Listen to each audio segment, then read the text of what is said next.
Hello friends, कल हमने चंद्रगुप्त विद्यालंकार जी का मेरा अहोभाग्य ये छठी कक्षा का पाठ सीखा था। तो आज हम उसी पाठ के स्वाध्याय को देखने जा रहे हैं। इसमें सबसे पहले शब्द वाटिका में जो भी इस पाठ में नए शब्द अंतर्भूत किए थे उन शब्दों को हम रिसाइट करेंगे। तो नए शब्द देखो क्या क्या हैं। संस्मरण। संस्मरण मतलब स्मरणीय घटना, मतलब आपके स्मरण में रहने वाली कोई भी एकाध घटना हो तो उसको हम संस्मरण या स्मरणीय घटना बोल सकते हैं। उल्लसित मतलब आनंदित। दल समूह, कुछ व्यक्तियों का दल होता है ना, जैसे कि इस पाठ में सब लेखकों का दल था और वो शांति निकेतन जा रहे थे तो उसको समूह भी बोलते हैं। सृष्टि संसार मतलब सब इसी पृथ्वी पर जो भी है, प्राणी हो, पक्षी हो, पेड़ पौधे, सब, पानी, पहाड़, नदियाँ, तो उसको सबको लेकर सृष्टि मतलब संसार बोला है। अनुभूति मतलब स्व अनुभव, मतलब हम खुद कुछ अनुभव करते हैं, कुछ काम करते हैं तो उसका हमको अनुभव हो जाता है तो उसको अनुभूति बोलते हैं। बकुल मतलब एक वृक्ष का नाम है जिसका दूसरा नाम मौलसिरी भी है। मानसिक खाद्य मतलब वैचारिक चर्चा, जैसे कि हमारे पेट को रोटी लगती है, चावल लगती है, दाल लगती है, वैसे हमारी बुद्धि को भी कुछ खाने के लिए लगता है, मतलब उस बुद्धि को बढ़ाने के लिए या उपयोग में लाने के लिए वैचारिक चर्चाएं करनी पड़ती है तो उसको मानसिक खाद्य ऐसा बोला है। मध्याह्न मतलब दोपहर, वार्तालाप बातचीत। संसर्ग मतलब संगति। सघन मतलब घना, सघन मतलब घना, मतलब ज़्यादा पेड़ पौधे अगर हो घने ज़्यादा तो उसको सघन बोला जाता है। उपवन उद्यान मतलब जहाँ पेड़ पौधे लगाए जाते हैं ना, घूमने के लिए जगह छोड़ी जाती है, पंछियों के लिए रखा जाता है, कुछ ऐसे उपवन होते हैं, उद्यान होते हैं। तो ये शब्द वाटिका के जो नए शब्द है सब अपने नोटबुक में सब लिख लीजिएगा, अपने अच्छे हस्ताक्षर में लिखिएगा। दूसरा जो है भाषा की ओर, इसमें निम्नलिखित शब्दों के लिंग और वचन बदल कर लिखो। स्त्रीलिंग पुल्लिंग। स्त्रीलिंग के एक वचन, बहुवचन और पुल्लिंग के भी एक वचन के बहुवचन करना है। तो भैंस भैंसें है ना, भैंस भैंसें, और जो पुल्लिंग में भैंसा, मराठी में हम बोलते हैं हल्या, तो भैंसा भैंसे। ओके, अभी दूसरी लाइन देखो, पहले दो लाइन तो ब्लैंक है। पुल्लिंग में बिलाव है, पुल्लिंग में अगर बिलाव है तो स्त्रीलिंग में होगा बिल्ली।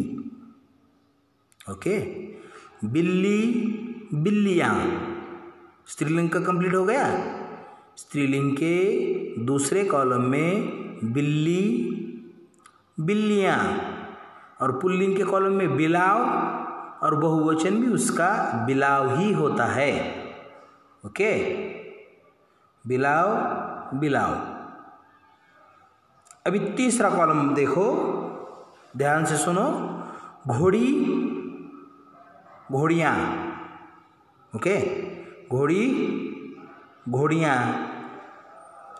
और घोड़ा पुल्लिंग में घोड़ा घोड़े। ओके, तीसरा कॉलम समझ में आया। घोड़ी घोड़ियाँ और पुल्लिंग में घोड़ा घोड़े। चौथा, अभी तीन ब्लैंक दिए है और लास्ट को नाग लिखा है तो उसका पुल्लिंग भी नाग ही होगा, नाग नाग।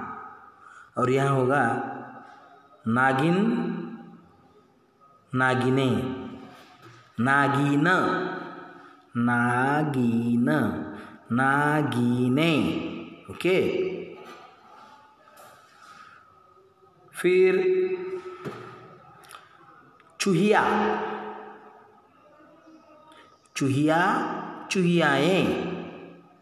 देखो लास्ट का चूहिया चूहियाए, मराठी में बोलते उंदरीन, बरोबर का। चूहिया चूहियाए और पुल्लिंग में चूहा, चूहा चूहे चूहे। ओके, तो ये हो गया भाषा की ओर। आगे सुनो तो जरा, मैं दैनिक समाचार सुनो, मुख्य समाचार को फलक पर लिखकर परिपाठ में सुनाओ। बताओ तो सही में अपने मनपसंद व्यक्ति का साक्षात्कार लेने के हेतु कोई 5 प्रश्न बताकर बनाओ। मतलब आप किसको बोलेंगे, किसको मिलेंगे, और उनके लिए कुछ 5 प्रश्न आप ढूंढ के तैयार कर सकते हो। अगर किसी आप बड़े आदमी को या अपने मनपसंद व्यक्ति को मिले तो उनको प्रश्न क्या पूछे, तो ये 5 प्रश्न तैयार करके रखो। वाचन जगत से में संत तुकाराम महाराज के अभंग पढ़ो और गाओ। मेरी कलम से में अपने परिवार से संबंधित कोई संस्मरण लिखो। आप कहाँ पिकनिक को गए होंगे, या किसी गांव को गए होंगे, या किसी तीर्थ यात्रा पर गए होंगे, या किसी मंदिर में गए होंगे, तो जो भी संस्मरण है आपको वो लिखो। ठीक है। अभी नीचे है एक एक वाक्य में उत्तर लिखो। इस वाक्य के उत्तर लिखना है, साहित्यिक कार्यक्रम कहाँ होने वाला था। निम्नलिखित प्रश्नों के उत्तर एक एक वाक्य में लिखो। ठीक है। साहित्यिक कार्यक्रम कहाँ होने वाला था। साहित्यिक कार्यक्रम शांति निकेतन में होने वाला था। ओके, साहित्यिक कार्यक्रम शांति निकेतन में होने वाला था। दूसरा, गुरुदेव की कहानियों में कौन सी मनोवृत्ति के दर्शन होते हैं। उत्तर, गुरुदेव की कहानियों में ग्रामीण जनता की मनोवृत्ति के दर्शन होते हैं। तीसरा, संस्मरण में किस कहानी का उल्लेख किया गया है। संस्मरण में काबुलीवाला कहानी का उल्लेख किया गया है। उत्तर एक बार और सुनो, संस्मरण में काबुलीवाला कहानी का उल्लेख किया गया है। प्रश्न चौथा, लेखक आनंद विभोर क्यों हुए। उत्तर, लेखक ने जब यह जाना कि जिस कमरे में उन्हें ठहराया गया है वही बैठकर गुरुदेव ने अपनी गीतांजलि का अधिकांश भाग लिखा था, तो वह आनंद विभोर हो गए। तो ये हो गए प्रश्न 4। स्वयं अध्ययन में महान विभूतियों की सूची बनाकर उनके कार्यों का उल्लेख करते हुए निबंध लिखो। और सदैव ध्यान में रखो में उल्लेखनीय कार्य की व्यक्ति को महान बनाते हैं।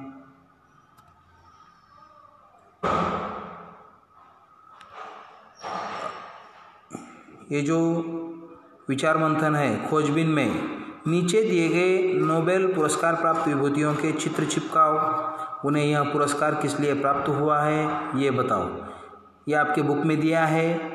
पहला जो है Gurudev Rabindranath Tagore, sir Chandrashekhar Venkataraman, doctor Hargobind Khorana, mother Teresa, Subrahmanyan Chandrasekhar, Amartya Kumar Sen, Venkatraman Ramakrishnan और कैलाश सत्यार्थी, इनको नोबेल पुरस्कार मिला है। तो उनके चित्र आप कहीं से भी ढूंढ के इस चौखट में दिए गए चौखट में उनके नाम पर ये चित्र चिपका सकते हो और अपने बुक को अच्छा कर सकते हो। ठीक है।